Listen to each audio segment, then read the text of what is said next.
callers, and not necessarily those of this station, its staff, management, or sponsors. Broadcasting to you on WNN 1470 AM and TrentoVision.tv from the world's leading think tank laboratory, buried deep in an undisclosed building in hostile territory where evil and corruption is exposed. You're about to enter the Tom Trento Show. Good afternoon, everybody. On Tuesday, the 28th of May, welcome to TrentoVision.tv. And on the radio side, you're listening to WNN 1470. WNN 1470. Boca Raton, Florida, where it's a little rainy today, but we had a wonderful 3 days Memorial Day weekend. And we thank all of you for tuning in, watching our Memorial Day special yesterday. Very moving piece that was. And if you had not seen it, you need to go see our Memorial Day special. Go to our archives, youtube.com/theunitedwest. Look up the Memorial Day special. It's right there in front of you, May 27th. And we hope everybody had a safe and sound day. And we hope you realize that here in the States, a couple of things happened in our show yesterday. One, we learned that the flag is supposed to go up at sunrise, half staff, and then at noon, and that's to recognize and memorialize those who have given their life for the United States since 1776. And then at noon, the flag goes from half staff to full staff, recognition of those who are continuing in the battle. And then at 3 o'clock, we pause for a moment of silence, and we hope you had a wonderful time with your family and truly took time to remember those men and women who have given their whole lives. You guys have a good Memorial Day weekend? We talked a little bit yesterday, but CJ? Absolutely, yes. It was perfect. CJ's here. We got Damon, Dave, Mark, Mike, and we got Imam Abdullah. Are you with us? I am here today, Trento. How was your weekend? Good, Imam Abdullah. Thank you. For those of you who don't know, how do imams celebrate Memorial Day? By the way, I could tell you, but you'd kill me. Oh, okay. For those of you, kind of like the reverse of your celebration. For those of you tuning in to TrentoVision.tv or WNN on the radio side, and as you understand, we're broadcasting on a 50,000-watt radio station out of Boca Raton, going from Miami up to Orlando, a couple of hundred miles, covering about 5 million people. That's on a radio side. On the internet side, TrentoVision.tv. For those of you, that's going worldwide. Last week, you can watch us in Mauritania. In Mauritania, yes, you can. And why would you even be in Mauritania? I don't know. But last week, some of our shows on the issue of the attack in London and Woolwich, southern London, got over 5,000 people were watching that show. It was really? A lot of people, yeah, and tens of thousands on the radio side. So we thank you folks for tuning in. This is going to be an amazing week. We have a special guest with us today. In fact, coming from Jihad 0, in terms of the Woolwich attack last week. We have an expert that I'll introduce in just a couple of moments. And sometime during this week, we'll have a member of parliament from Sweden, Kent Ekelroth, actually a friend of mine. I've known Kent for several years. We've done some work together. He was scheduled also to be on today's show, Skyping in from Stockholm, but he stuck in some of those crazy parliamentarian those meetings. Rotten affairs of state. Yeah, they can get on your nerves after a while. Is he stuck in a burnt-out car? Well, if he were, then the Swedish police, the Stockholm police, would be giving him a parking ticket. They're giving out parking tickets for the burnt-out cars. The burnt-out cars in Malmo and Stockholm and all these different places. Tomorrow, insanity. Tomorrow and Thursday, Wednesday, Thursday, 29:30, two-part special with Walid Shubat. That is fantastic. A former member of the Muslim Brotherhood, Palestinian terrorist. He has done some investigative reporting on the relationship of President Obama's half-brothers over in Kenya and their relationship with the president of the Sudan. And the Sudan is That should be good. That should be terrorist real good. country. But the irony is, Waleed Shoebat has discovered that a C3 status for his brother's ministry or organization, Obama's brother. for Obama's brother, was fast-tracked in the United States so he could raise money here Yeah. to fund the jihad Great. over there. Great. So we got some interesting But stuff. you guys are a threat to national But we're, security. we're a listed threat. by the Army, Yeah. We're a threat. So that's tomorrow, Wednesday, and Thursday, 29, 30 of May. Islamophobia is a greater threat to this country than Islamic Jihad. Yes, we know that, Imam. And we're going to let you speak to our special guest because he spends a lot of time speaking to imams and other Muslim folks where he is. And our next guest, coming in from London, was born and grew up in India, kind of a world traveling guy. Whenever you do that, it's like cutting out. Is that okay? Yeah. You hear that too? Yeah. Yeah. It's not me. It just happened. It's life. Grew up in India. We're going to let him tell you a little bit about himself. And right now he is has made his name. I'll tell you his name once these guys finish with that thing. He has made his name ministering. He's a Christian minister. He's ministering to primarily Muslims worldwide, but in a unique way in England. And That's a little risky, isn't it? it's a little risky, but our guest Jay Smith. I actually met him. You met him, Mark. I have known Jay, and it's interesting, this new way of communication with social media and the internet. I've known and communicated with Jay for 2 or 3 years now, but never had met him. But you, Mark, Yeah, went to an in event. Orlando. right? In Yeah. Orlando, we met up each other, and he fascinating. Listen to he had a 2-hour lecture, or he had like multi lectures. I listened to every one of them. Fascinating man. I thought I knew all this Islam stuff, and I thought I knew everything that was considered with Islam. You know, he blows me away. Well, he absolutely blows me away with he Islam. spent his good part of his professional life, his professional ministry, with an organization. His organization, debate.org/UK. We're going to show you a little bit. In fact, let's do this. Let's introduce Jay Smith by showing a little bit of him in Hyde. Well, you changed our party. You tricked us. Uh-oh. You can't play that? Okay, that video. Okay, Yeah. We can play that one. Yeah, he's in This is before the. This at is Speaker's Corner in Hyde Park. Here he is right here. This is the great, famous London location where anybody can get up in a soapbox and say stuff. Let's tune in and listen to Jay a little bit. Where is the domestic violence? Which country have the highest domestic violence? America. No, shut up. I know. I go to the library. Probably Saudi Arabia. That's Jay. Can you see? He's not answering the question. This Quran, your holy book, says a man may beat his wife. Is that moral today? Is that relevant for today? Do women want to be beat by your husbands? All right, let me ask my Christian friend over here. All right, let's hold that. We'll pause it there. Let's bring the real Jay Smith on. We just have him on audio, right? No, we have him in video. We have him on Skype? Yes, we have Oh, high great. technology. Bring him in. Jay Smith. Oh, Let's there give he Jay a hand.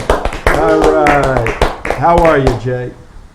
Good, Man, good. he's got guts. Yes, he does. That's You got- why I leave. Great. I've got to fit your, not only what you said about me, I've got to make sure that what I say does support everything that you've not already given the intro to.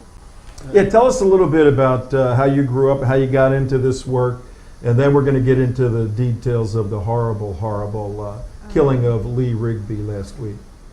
Yeah, I've been here in London for 21 years, almost 22 years, working with radical Muslims. That's why I was brought here back in the early 90s Are to you take from on Canada? these fellows. Can you hear me? Yes. Now, my area of expertise is Islam. I have been studying it for 30 years, the last 22 years in London. And every Sunday I go down to Speaker's Corner. You saw a little bit of a clip there. When I go around the world and I debate Muslims, primarily Muslim scholars, concerning not only their claims, but also concerning what they say and do in the 21st century. I know I'm a good friend of Sheikh Omar Bakri Muhammad, the man who actually converted these two young men, Michael Adibalajo, that we're going to talk about later, and also Anjum Chowdhury. Anjum Chowdhury is a good friend of mine. He is the current leader of the Muhajirun Party, or the Al Ghuraba Party. We've had a lot of run-ins over the last, certainly the last 15 years. So I know exactly where these guys come from. I know who these people are. I work with them on a daily basis. Every week I go down to Speaker's Corner where we engage face to face. And we've been doing this at Speaker's Corner for a good 20 years. Now, Jay, why in the world would you want to get into this kind of work? And what's your background? What qualifies you to get, but besides big brass ones, what qualifies you to get up there and discuss these theoretical, theological, philosophical, historical issues? Well, I have a heart for apologetics and polemics. I have a master's degree in apologetics. I have a second master's degree in Islamic apologetics, and I'm finishing up my doctorate in both Islamic apologetics and polemics. And for the sake of the audience, I sent a flyer out, a promo for this show, and it had a little bit of information about Jay, and it said he's a Christian apologist, and somebody wrote me back, "Oh, good, just what we need, Christians apologizing for Muslims." Right. And I wrote back to the person, because I too, my theological training is as a Christian apologist. And an apologist is a word, out of the New Testament, apologia, to defend, to speak for the defense. An apologist is very similar to a defense attorney, someone who presents evidences for a particular proposition. And the word apologist is a very strong word of an individual who knows what they believe, as Jay does, as I do, and engages in the polemics, the debate, to persuade other people with a Western construct, Aristotelian logic, A plus B equals C, this sort of thing. And here's where you run into problems with the Eastern mind. So help people out with. If you look at your football game, that you have there in America, you have a defense and you have an offense. You have two different teams, don't you? Yes. And the defense has a different set of skills than the offense. Yes. The defense are your apologists in religious terms. Your offense would be your polemicists. Okay. Right. Good. That's what I do. I do offense as well as defense. Both But there are a few of us, very few of us, that do offense. Right. Many of us can do defense. Very few of us have the skills to go on the offense and confront the other. Well, He's the little, Now, what made you he's the LeBron James. He plays both sides of the ball very well. He's a switcher. switching the metaphor Yeah, he's a from switcher. football He's a to switcher. basketball? What made you?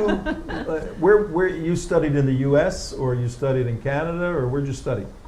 I did my first master's at Westminster Theological Seminary and also at Eastern Baptist Theological Seminary.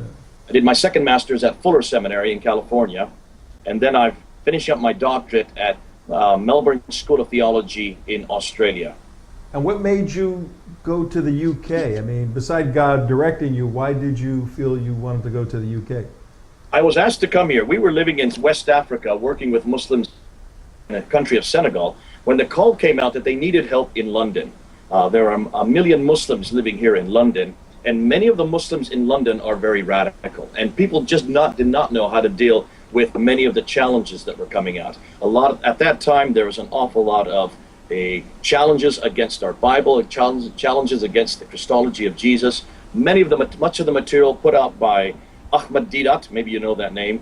Now that's what I have done my thesis on, and so that's why they asked if I could come and help them out here in London.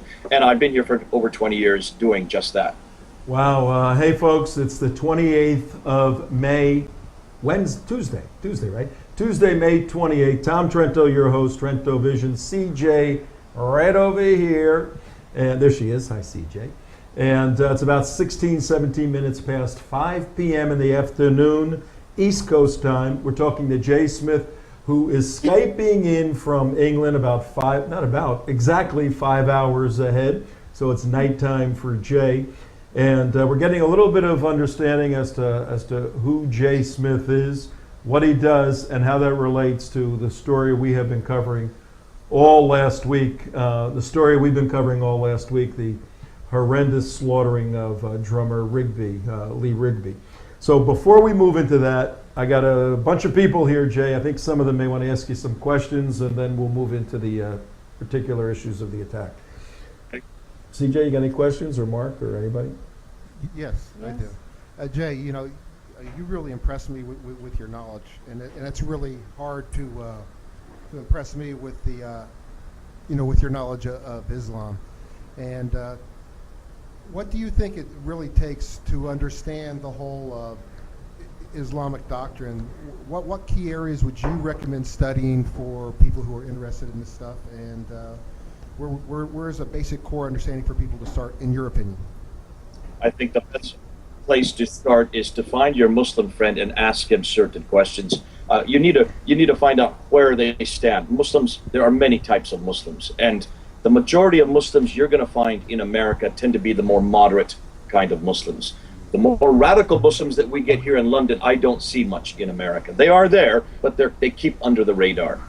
Probably the best place to start is with the Quran itself, the book I have here in my hand. This is where you need to start reading. This is where you need to start unpacking. It is this book that every Muslim has to go back to. It is this book that supports everything they say, whether they are liberal, whether they are moderate, whether they are radical, they have to come back to this book. And that's why it's important that we start unpacking it, looking at it. What I'm going to do tonight is to just show you exactly the problem with this book and show you why those two young men last week did what they did. It comes straight out of this book. It comes from verses that they actually quoted from this book when they were talking to those people who were filming them.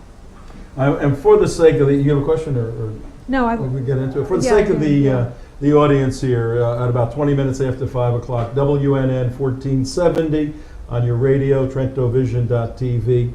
We have Jay Smith, an apologist and polemicist out of England who works for 23 years, confronting, debating, dealing with radical Muslims. He put out a video last week explaining the historic and theological context from which this horrendous attack, and the whole world knows about the attack that occurred 22 May, just about 6 days ago, in the afternoon in London. Young Lee Rigby, 25 years old, leaving the base, walking. Help for Heroes, I think that was the name of the British Wounded Warriors type organization, run down by a car, dragged out Theo Van Gogh-ish into the middle of the street, attacked with medieval weapons, and then the jihadis, one in particular, stands in front of the camera. And all right, let's show, is that video ready? If we show that video, Jay, we're going to show you the video and the audience, because some people may not have be aware of this. Then when we come back, we want you to explain exactly what we just saw, okay?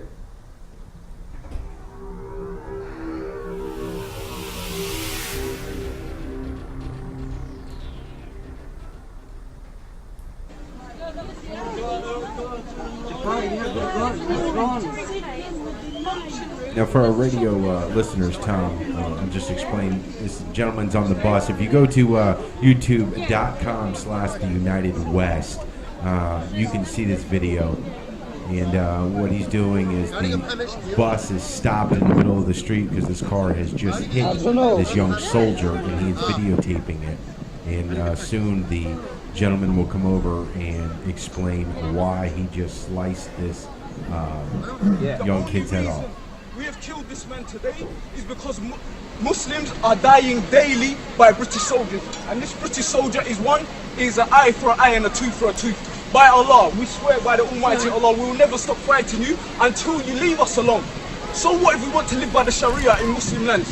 Why does that mean you must follow us and chase us and call us extremists and kill us? Rather, you lot are extreme. You are the ones, when you drop a bomb, do you think it hits one person, or rather your bomb wipes out a whole family? This is the reality. By Allah, if I saw your mother today with a buggy, I would help her up the stairs. This is my nature. But we are forced by the Quran in Surah At-Tawbah, through many ayat throughout the Quran, that we must fight them as they fight us. An eye for an eye and a tooth for a tooth. I apologize that women had to witness this today, but in our land, our women have to see the same. You people will never be safe. Remove your governments, they don't care about you. You think David Cameron is going to get caught in the street? When we start busting our guns, do you think your politicians are going to die? No, it's going to be the average guy like you and your children. So get rid of them. Tell them to bring our troops back so you can all live in peace. Leave our lands and you will live in peace. That's all I have to say.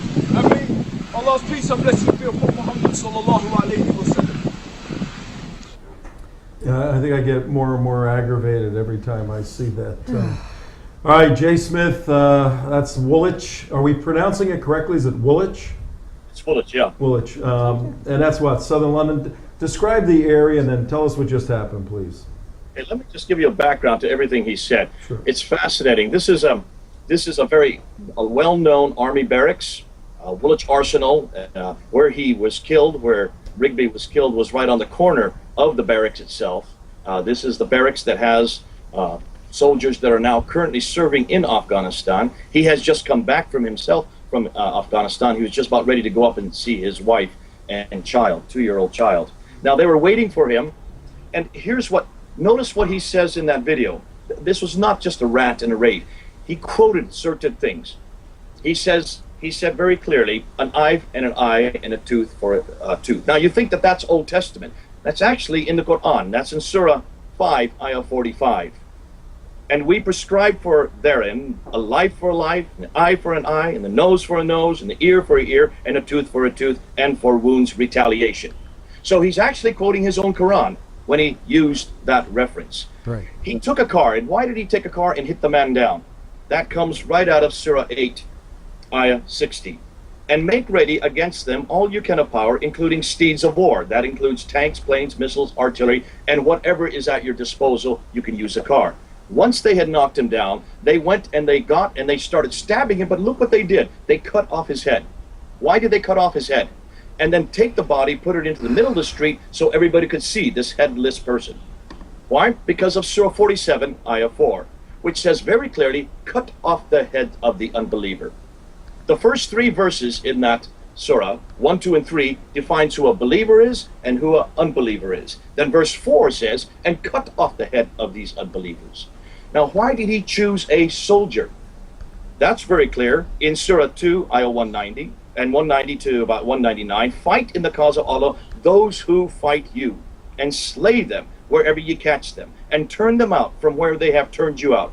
For fitna, that means disbelief, is worse than slaughter. Fight you, slay them. Such is the reward of those who suppress faith. Surah 9, 36. Fight the polytheists altogether as they fight you altogether. Surah 22, Ayah 39. Permission to fight is given to those who are fought against, because they have been wronged, and surely Allah is able to give them victory. Now notice, he only killed that one man. They didn't kill anybody else. They hung around. They waited for the police to come. They were not interested in killing anybody else. What they were interested in was getting filmed. And they went up to the people who got off the bus and they said, film us. And then as they filmed them, they started repeating all these references. That's interesting. We must fight those who fight us. Us. Who is us? The Ummah. What is he referring there? He's referring to Surah 5, Ayah 32, which is interesting because in that verse it says, O children of Israel, if one should take the blood of one, it's as if he takes the blood of all. If, in the way he was interpreting it, and this is the way Anjum Chowdhury interprets it, this is the way Sheikh Umar Bakri Muhammad interprets it. And remember, these are the ones that have been teaching Michael Adibalaji. Adibalaji was brought to Islam by Sheikh Umar Bakri Muhammad. Anjum Chowdhury has been his teacher over the last 10 years. They will take that verse and say, what is this verse referring to? The blood of whom? The blood of a Muslim in Chechnya, or Bosnia, or Kashmir, or Afghanistan, or Iraq. He who takes the blood of a Muslim over there has taken the blood of all Muslims over here. Therefore, it says, it is important that you go save the blood of a Muslim in Chechnya, Bosnia, or Kashmir, or Afghanistan, or Iraq. Because in saving the blood of even one, you have saved the blood of all Muslims. That's the way they interpret that verse. Now, fascinating, basically, he was just repeating references after references straight out of his Quran. saying that you have gone over and you have fought us over there in Afghanistan, therefore we have to kill you over here. But he doesn't want to kill everybody. He just wants to kill the soldier. It's a soldier that he has to kill. He has to cut off the head, show it to the crowd, and then he was waiting for the police to come. In fact, he said to the people on the phone, call the police. It took them 15 to 16 minutes to get there. Why? We don't know. What's interesting, if you look at the videos that come after, as soon as the police arrive, they rush the cars. And then, of course, as you can see on the video, the police come out and they shoot them 8 times, drop them to the ground. He was hoping to die. Why? Again, go back to Surah 47, verse 4 that I just repeated earlier, cut the heads of the unbeliever. And then in verse 4, 5, and 6, it says, and he who participates in jihad, great will be, if they should die, great will be the reward in heaven. He was hoping to die. This is what a shaheed does. He takes the life of a soldier, takes the life of those who are coming to his land, and as he kept on saying, though he's an Englishman with an English accent, living in southeast London, growing up in Romford, yet he's saying, we over there, you are taking our lives. Therefore, right. He has to take that life, and then he himself wanted his life to be taken so he could be a shaheed, go straight to heaven, right. Which is right there in Surah 47, ayah 4, 5, and 6. People are confused as to why he did all this. People are confused as to why he didn't continue to kill other people. People are confused as to why he was so normal. Did you notice when he's talking, he's not, right. He didn't look threatened. He's not hysterical. He's quite normal. He's talking like we are right now. If you look, people are walking right past him. That woman walks right alongside him. He doesn't pay any attention to her. Right. And then what was really amazing is what happens next. This is what we're going to come back to next. Look at the woman that was in the bus and see what she does, because that's fascinating. We're looking at a man who was a Christian. Remember, Michael Adibalaji was brought up as a Christian in a very strict Nigerian Christian family. When he started going off the rails and started going off the wrong crowd, his parents left Romford, London, and went up to Lincolnshire to get away. He then comes back to London, goes to Greenwich University, right there next to Woolwich, and he then not only is converted, but he then joins the mosque, joins the Al-Muhajirun party. So here's a young Christian man who then becomes a Muslim. And look and see what Islam has done to him. No wonder he's doing what he did. No wonder he went back to the Quran. But what I want to do next, Tom and CJ, is to then go and look and see what the woman does in response. So that we can pick up later. So what you're saying, Jay, this has absolutely nothing to do with Islam whatsoever. This has everything to do with this. Right. Well, that brings me to one of my questions that I have. You refer to radical Muslims. But really, this is just a Muslim who's following what's in his holy book. Yeah, well, what's the difference? What is so radical about what he's doing? There you go. This is what their book tells them to do. I mean, CJ, look at me. What am I? Am I a moderate Christian? Am I a liberal Christian? Or am I a radical Christian? I follow this book, the bigger book, the Bible. Right. Does that make me a radical because I follow the words of Jesus Christ in this book? It makes you a Christian. It makes you a Christian to me. Say, if that makes me a radical, then Michael Adibalaji is following this smaller book, the little book. This book, it makes him a radical. We're doing the same thing, but we have 2 different books, 2 different paradigms, and we're going to see that when we look at Ingrid Kennett. I want to go to Ingrid Kennett next, but we'll wait. We can come to that. Let's go ahead and deal with your questions. I don't know. Do we have Ingrid? I don't think we have her. I've never seen it from her. This is her right here. Do you see her right there? Yeah, yes. Put a little bit to your left, I read Jay. about her. Left, the scout mother, the no, she's not a scout mother. Well, she is. I'm sorry, but she was praised by David Cameron. Yeah, move the picture a little to your left, Jay. Tell Michael to give me those 2 newspapers. Yeah, the one who was praying. She was the one who was praying. I need those newspapers still. Let me tell you what she did. Go ahead. You can see her picture there. This is the next day. This is the interview the next day by the Daily Telegraph. Yeah. This woman was in a bus that had to stop because of the body on the ground. She had just come back from France. She was on her way to pick up her 2 adult children. They were going to meet down in southwestern England, and she was on her way from the bus going towards inner city when she saw what she thought was an accident, because she could see the body on the ground, she could see the smashed car. She immediately went out to find out why no one was helping the person on the ground. As she bent down and took the man's wrist and realized there was no pulse, she noticed there was no head as well. And that's when she looked up and saw the 2 men with bloody knives dripping from their knives and from their hands, looking at her. Now, she could have gone back to the bus. She could have gone back and melted into the crowd like everybody else. But look what she does next. She goes right to those men, comes right up to Michael and says, give me your knives. Give me your knives. Really? Ooh, Yeah. Wow. the I next didn't know day, that. when she was asked, why did you do that? She says, because I'm a Christian. Yes. I'm a Catholic Christian. See my cross. She has a cross. She was wearing a cross. And in the Bible, she says, I have to live my life as a Christian. And in the Bible, she says, I believe in loving thy neighbor. And then she turned to him when he refused to give the knives and says, why are you doing this? And he says, because we're starting a war in London. And her response right back to him was, you're going to lose. That's right. You're not going to win today. Going to win today, she said. Yeah. What was she doing? She was going back to her scripture. She wasn't quoting any specific verse, but she was reflecting what Jesus Christ said in Matthew 26:52, when he said the same thing to Peter, who had just cut off the ear of the servant. He said to Peter, put away your knife, for he who lives by the sword dies by the sword. Ingrid was reflecting that and said, give me your knife. You know you're not going to win. That's not the way to solve your problems. Like a mother to a child. She Right. knew she wasn't going to be killed. The people asked her the next Like she day, just weren't you knows. afraid of your life, Yeah. for your life? She said, I could see, I could look into Yeah. their eyes, and I could see they weren't going to kill me. Yeah. They'd already done their damage. Yeah. That's a brave woman. They did what with they a lot wanted of faith, to do. that's for sure. Yeah. But I'm What- really glad that you brought this this example up, because one of the questions I have for you is, do Christians know enough these days about Christianity to defend it and to defend Western values, or not? To defend Christian values, yes. To defend Western values, no, because I think the two are now separating. We have a Christian memory still in the United States, and I would say even less so in Europe. Nonetheless, it's still there. It's being eroded little by little, and much of what you do is to talk about that. Some of the erosion is because of Islam, others is because of humanism, and that's for a whole nother talk. Nonetheless, Christians, if they want to know how they're to live, they're going to have to come back to Jesus Christ. They're going to have to come back and look and see what he said about violence. And it's very clear there is not one verse in the New Testament, in the gospel of Jesus Christ, anywhere that says we can use the sword, that we can use any violence. In fact, it's fascinating because when Michael Adibalaja, remember he said an eye for an eye and a tooth for a tooth. Remember when he quoted that? Sure. Most people would think he's quoting the Old Testament.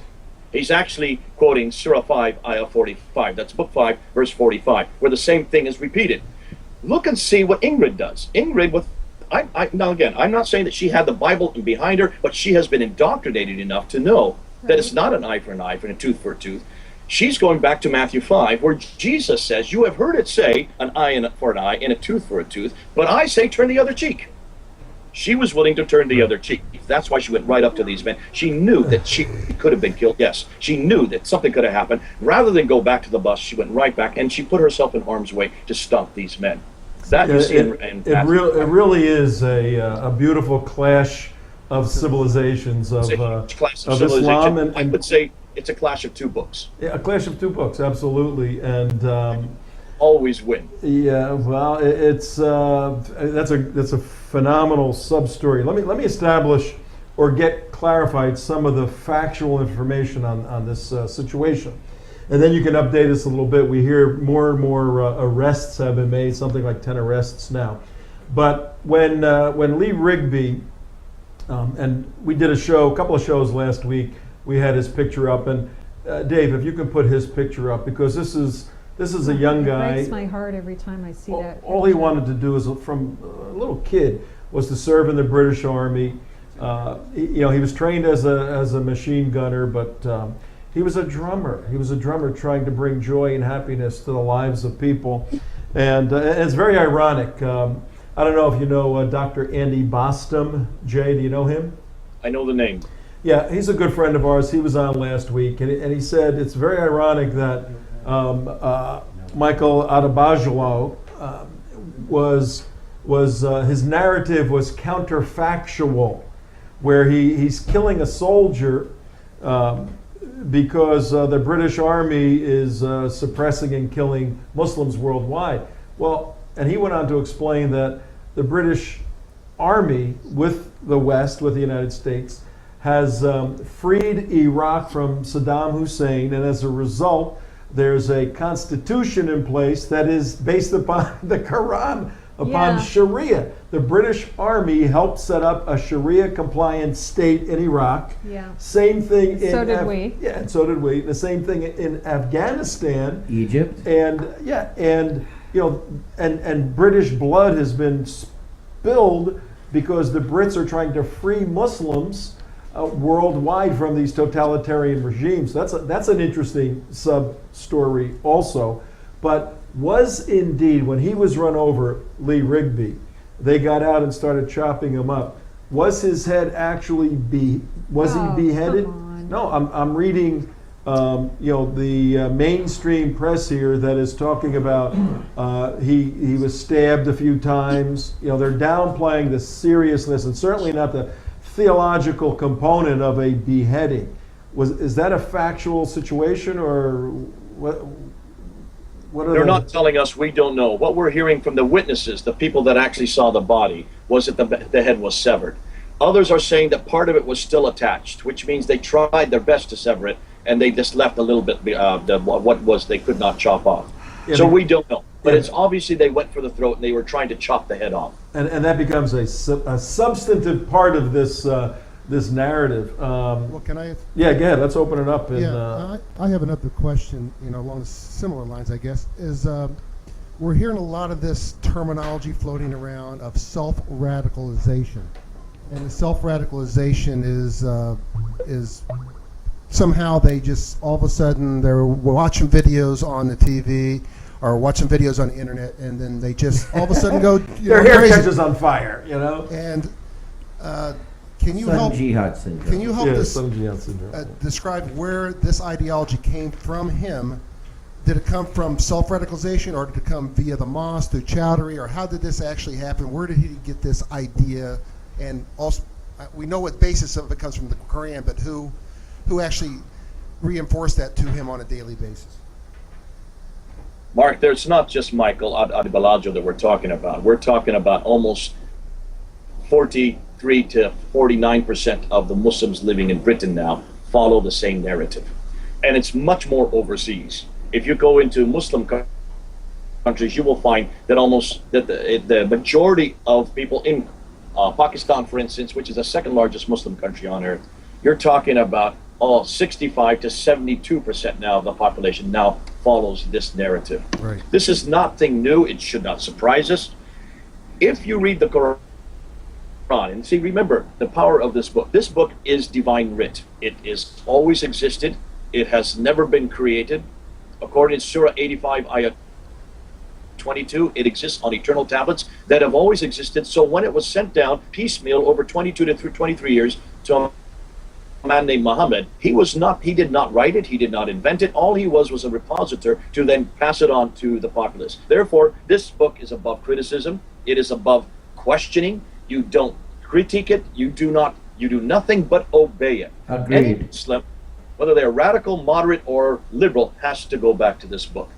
Now, it stands to reason then, and once you start opening up its pages, and you look at the first half of the Quran, this part, the Medinan surahs, this is the part that has all the violent verses. Now, there's 149 of them. I've only read 2 or 3 today. 149 of these violent verses. And look and see, this is the most important part of the Quran, because this is the latter part of the Quran. We have what we call in Islam the law of abrogation. When you look at the two halves, the Meccan and the Medinan, there are contradictions. There's about 220 contradictions. Yeah, we've lost the audio between here. these two halves. What do you do with the contradictions? Can you hear me? Yeah. Yeah, we lost the audio for a second. You were talking about abrogation and how So previous verses, right, override later verses, right? This, and it says in chapter 2, verse 106, in chapter 16, verse 101, if you have 2 verses that contradict, you always go with the later verse, the Nasikh verse, which means the Medinan surahs always abrogate the Meccan surahs. All the violent verses are Medinan surahs. These are the verses, like Surah 9:5. Remember, he said in the video, Al-Taba. I have to go back to Al-Taba. What is he referring to? That is Surah 9. Al-Taba is Surah 9. That's the last surah revealed according to Islam to the Prophet in 632. That whole surah, please don't read before you go to bed. It is verse after verse after verse after verse of violence. Slay the unbeliever wherever ye find them. Besiege them. Lay in wait for them with every kind of ambush. Surah 9, Ayah 5. Those who are the people of the book, what does it say about us? Make war on the people of the book. And verse after verse talks about participating in jihad, not that the greatest part of life is jihad. So, of course, when you look at those verses, like men like Michael Adibalaji or anybody who is reading the Quran for themselves, what other conclusion are they going to come to? But that their holy writ is telling them they must go to war, they must fight, they must slay, they must cut off the head, and if they should die, they're going straight to heaven. All right, hang on one second. Should we be surprised that so many of them are radicalized? Right. All right, Mark, let me ask you this, because his Skype's starting to break up. Would it be better if we hang up and call him back? Because I know sometimes when Skype gets long, it starts to. Well, what happens is he's getting very animated on the screen, and he's moving around a lot. Okay. People a bit. Animated. He's on Speaker's Corner in the Hyde Park. You know. The more motion. The more motion you try to put on connection overseas like that. All right. Well, let's play another minute or so for our audience. Jay, we have a radio audience that's listening, and we're going to reintroduce you, and some of the TV audience comes in too. If you have let's play another minute of him speaking at Speaker's Corner, famous Speaker's Corner, Hyde Park in London, and our guest is Jay Smith, Islamic expert, Christian minister, has committed his life for 25 years to communicate the truth of Christianity to the Islamic world, to Muslims, out of love for them, but gets in, some fairly contentious. He goes mano a mano with him, Tom. He does. Yeah. But you can see he has a heart. Let's play that little bit of that video, then we'll bring Jay back live. If she's your wife, I've already asked you. He has had mother. She's respecting herself. You are the woman of your woman in Islam. If she's respecting herself, if she's doing well in her social life, don't think that she will. Did you hear that? And how far did he go his life? What did Christ do for the church? He gave himself to her. He died for the church, right? Yes. So a husband must love his wife. What we want you to see is, what are you showing me? Did we lose Jay? Yeah, I'm calling back. Okay. What we wanted you to see was, Jay is giving a very articulate explanation of the terrorism attack last week in Woolwich, England, and he's given the theological context for it, the motivation behind it. Right. Sort of as now, the video we saw a little earlier, he must have lost his razor because he's got a full beard now. And he looks very professorial. Why would a man with such beard-growing prowess choose not to grow a Sharia-compliant beard? Really? So he looks like a professor, teaching at a university. Jay goes out every Sunday right into the lion's den, surrounded literally by hundreds of Muslims, many of whom would like to see the same thing done that occurred to Lee Rigby occur to him. But this is his calling, and he goes out there. And as a result of that, he has engaged on many levels. You can go to the internet, Jay Smith London, or go to his website, debate.org. Debate.org.uk. You can go there and look at a series of his debates. But if you want to know something about Islam and the failures of Islam as a political system, as a religious system, this is one of the top experts that I know of in the world. Really? That is not in an ivory tower. Right. He's in the midst of the streets. battle. Yep. He's on the streets. These British media personalities and police and government officials should be calling Jay and saying, why did this happen? In fact, we're getting him back. It's so obvious why it happened. And based on what he's telling us, and he's going through and he's explaining one after the other these Islamic scriptures that the jihadi in London was quoting, and it just makes you ask yourself, What is the difference between a radical, a moderate, a non-practicing, a Sharia compliant, all these different Muslims? If that is their book, if this is their reference point, if that's what they study, if that's what they taught, if that's what they're taught, if that's what they're praying for when they go to their mosques, then what is the difference what kind of Muslims they are? They have to be stopped. It has to be stopped. Where do you find such Islamophobic You got to put comments? your mic on. It should be on. No, I don't hear you. Oh, they're over Shut there. these mosques down. Hey, move They the are bus. not Shut the houses mosque. of religion. Yeah. They are calls to war. Yeah. That is quite a different matter. No, I mean that's the frustration point. You're articulating the frustration point quite effectively. And what we saw worldwide, we saw it was very interesting what occurred as a result of Excuse making. an event that was designed to mobilize the Ummah, the Muslims worldwide, to jihad, to start a war. Right. We saw Anjem Chowdhury and others who are prone to following the Quran word for word say, well, he was a good boy. Well, guess what? There's going to be more. That's what they're saying. Well, and many of the honest scholars have come out and said, we saw nothing wrong with that, Islamic scholars. Conversely, many of the Muslim leaders in the West that are either brotherhood and they're trying to spin this thing and calm everybody down. Oh no, this is not Islam. And David Cameron came out, the Prime Minister. Yeah. Oh no, this has nothing to do with Islam. This has nothing to do with Islam's. Muslims are horrified by what happened.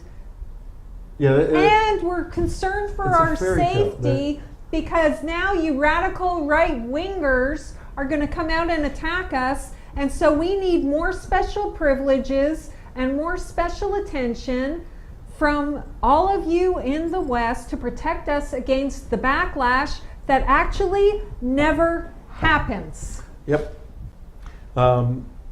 If it's not CARE, it's ISNA, it's the Muslim Council of Britain, whoever it is, anywhere in the world, it's the same script every single time. And for our Muslim friends out there, and for our Jewish Christian friends, for Democrats, Republicans, this is one of these teachable moments. This is an amazing teachable moment because you saw lined up immediately the apologists for Islam saying, that attack has nothing to do with Islam. Islam is a religion of peace. Then you see everybody scratching their head and going, wait a minute, do you guys who are saying this has nothing to do with Islam, we have experts now saying this is right out of the book of Islam, the Quran. How could teaching coming out of the book of Islam, the Quran, have nothing to do with Islam? And honest people are put in a quandary trying to figure out what the hell is Islam? Well, Jay Smith has been explaining exactly what's been going on. And Jay, I think you're back with us. Let me ask you this. Yeah, let me ask you this. Tom, let me get to that. Something else that comes out. Go ahead, and then I got a question about the EDL, English Defense League. Go ahead. And we're coming down to hang on. We got about 8-9 minutes left. The comeback they would say to you is that you are misinterpreting those scriptures. So what I do is I say, okay, let's see how the Prophet Muhammad interpreted those scriptures. Let's look and see what he did, how he took those scriptures and used it in a real time framework. And the way what I do is I go right back to Medina and I look and see what he did to the Jews living in Medina. To the Jewish, the Banu Kainuka family in 624, the Banu Nadir family in 625, and the last remaining Jewish family, the Banu Qurayza family in 627. You know the answer. The answer is very clear, that he threw them out, either up to Khaybar or Tabuk in the north, and then finally he slit the throats of 800 of the Banu Qurayza family in 627. And we hear them That's say how Khaybar, he dealt Khaybar. with peace. And we hear all the time in Egypt, Khaybar killed the Jews. We hear that all the time, and we've tried to explain that to people before. And is that where that all comes from, Jay? Is what you're just talking about right now? Yeah, now that's found in his biography. You can read it in his biography written by Ibn Hisham. You can read it in Al-Waqidi. You can read it in Al-Buhari. And you can read it in Al-Tabari. Those are 4 different sources from 3 different genres. This is not my material. This is the Muslims' own material. They have to go back to their own material. And here's the question I always ask. When Muslims tell me that Islam is a religion of peace, I ask, where is a verse of peace in the Quran that says they are to be peaceful with me, a Christian, a non-believer? Very peaceful. It will be very peaceful. You're not on. Oh, very bad. Oh, there you go. Jay, what did you think? What did you think when you heard David Cameron apologizing, effusing, and separating this event from Islam? Now we all know, politicians got to be careful, all of this. But what did you think? And if you were advising David Cameron the other day as to how he should respond to this, what would you have told him to say publicly? Tom, we have to be a little careful because the politicians are between a rock and a hard place. I can understand why they have to say what they say. Politicians want to make sure that all religions are treated equally, and also all religions say the same thing. They want a common denominator so that no one religion can be picked out or chosen to then be confronted or attacked. That's why, not just Cameron, all of your presidents have said the same thing as well. George Bush said this, Obama has said this, that Islam is a religion of peace. Yeah, they but have Obama to say that. believes it. Because he isn't. We understand that, and we hold them accountable and criticize them severely. Yeah. George Bush. We're not caught by the same problem. We don't have a constituency that we have to hold accountability to. We have only one, as far as I'm concerned, we only have one person we're accountable to, and that's Jesus Christ. Thank God I have the freedom to say exactly what I believe. Now, in terms of the demographic changes over the past 20, 30 years, with more and more Muslims coming to London, getting on the dole, all the Social Security, all the different assistance, all the benefits, and the nature of these towns changing, and the creation and development of different groups like the English Defence League. What do you see for the future, and what are your thoughts about the English Defence League, by the way? What do you see for the future of England with this Islamic onslaught taking over? I think the problem with the English Defence League is that they have many young men, disillusioned and working class men who have come out of the British National Party, the BNP. The BNP is now defunct. All these young men and remember, almost all of these working class people live amongst the Muslims. The Muslims have been forced into their neighborhoods. Most of the politicians do not live with Muslims. That's nonsense. All the Muslims have come into the poor working class neighborhoods. And they've been coming and they've been getting on the dole. They have large families. So when you're on the dole here, the larger the family, the better house that you are given by the government. These English working class, especially youth, who see these Muslims who do not speak their language, they do not assimilate, they continue to stay in their own places, amongst their own conclaves, eat their own food, dress their own way, buy up churches and make them into mosques. What do you think how they're gonna react? Sure. So they feel like they've been pushed off, thrown out, and they pretty much do not feel that they've been disenfranchised within their own country. Now, where are they going to go? How are they going to speak? Who are they going to go to? The only group that really speaks for them is the English Defence League. Difficulty is, when you have this kind of frustration, what do? Well, you lash out, and you say things you shouldn't say, and you do things you shouldn't do. That's the difficulty. Now that they are lashing out, they're saying things that they shouldn't be saying.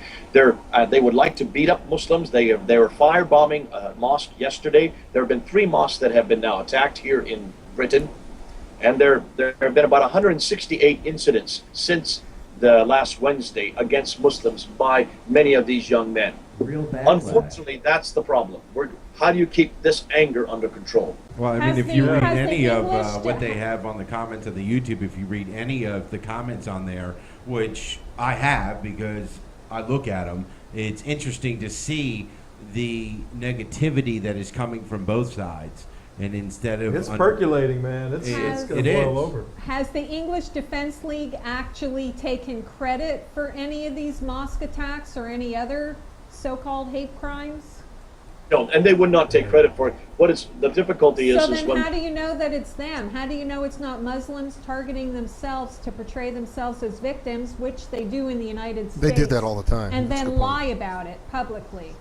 what they have done is they march, and when they march, they have banners, and what's written on those banners are quite provocative. Well, let me ask you something, because you're saying, thank God I have the freedom to say what I say because of Jesus Christ, but apparently these guys don't? No, What's the it's difference because they want between to get what rid of they all have this. to say and expressing themselves and what you have to say? Remember, this is Britain, it's not United States. United States has a much stronger view of freedom of speech. They understand, in America, basically, Americans are well known for saying exactly what they believe. British are much more nuanced in the way they speak. Well, I don't think there's anything to be nuanced about when you're reacting to a soldier being beheaded on the streets of London. What kind of nuanced response are you expecting them to have?